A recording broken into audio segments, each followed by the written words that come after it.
আসসালামু আলাইকুম রহমতুল্লাহ। শরীফস অনলাইন ইংলিশের পক্ষ থেকে আপনাদের সবাইকে সালাম জানাচ্ছি। আসসালামু আলাইকুম রহমতুল্লাহ। অ্যাকচুয়ালি প্রতিদিনই আমি দেখাতে চাই ছোটো ছোটো ভিডিওর মাধ্যমে কীভাবে আপনি ইংরেজি অনুকূলতা আনতে পারেন বা কীভাবে ইংরেজি শিখতে চান বা কীভাবে ইংরেজি ফ্লুয়েন্সি আসবে। আসলে ফ্লুয়েন্সি আসার জন্য আপনাকে অবশ্যই বেসিক থিংসগুলো জানতে হবে, বেসিক জিনিসগুলো জানতে হবে। আপনি যদি বেসিক জিনিসগুলো জানতে পারেন দেন তারপরে এটা আপনার ফ্লুয়েন্সি আসবে, নইলে আপনার ফ্লুয়েন্সি আসবে না।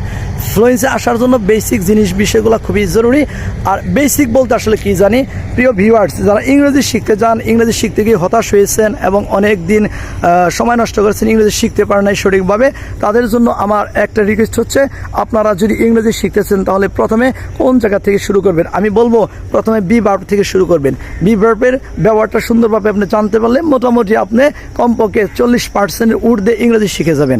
এই জন্য প্রিয় ভিউয়ার্স, আপনাদের বিশ্বাস হোক আর না হোক, আপনি অবশ্যই ফলো আপ করেন এবং এইভাবে মানার জন্য চেষ্টা করেন। আশা করি আপনি এই অল্প সময়ের মধ্যে ইনশাল্লাহ এত বড় ল্যাঙ্গুয়েজটাকে বা এত কঠিন বিষয়টাকে আয়ত্ত করতে পারবেন অল্প সময়ের ভিতরে। এখন বি ভার্ব বলতে আসলে কি বুঝি? বি ভার্ব হচ্ছে এমন একটা ভার্ব যে ভার্ব দ্বারা কোনো কিছু হওয়া, কোনো জায়গায় থাকা, কোনো ব্যক্তি বা বস্তুর অবস্থা বোঝায়, কিন্তু কোনো কাজ করা বোঝায় না, তাকে বি ভার্ব বলে।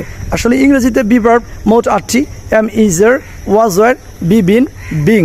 আপনি যদি এম, ইজার এবং ওয়াজ ওয়ারের ব্যবহারটা সুন্দরভাবে করতে পারেন বা বুঝতে পারেন বা শিখতে পারেন, শুধু এম, ইজার মুখস্থ করলাম এরকমটা না, আপনাকে জানতে হবে কীভাবে এটার অ্যাপ্লাই করতে হয়, কীভাবে ব্যবহারটা করতে হয়। এই ব্যাপারটা যদি জানতে পারেন তাহলে অবশ্যই আপনি ইংরেজিতে কথা বলতে পারবেন, ফ্রি হ্যান্ডে লিখতে পারবেন এবং ফরেনারদের কথা শুনে বুঝতে পারবেন। এই জন্য এম, ইজার নিয়ে আমার অনেক ভিডিও আছে এই চ্যানেলে, আপনারা ইনশাল্লাহ এম, ইজারের ভিডিওগুলো দেখে প্র্যাকটিস করার জন্য চেষ্টা করবেন।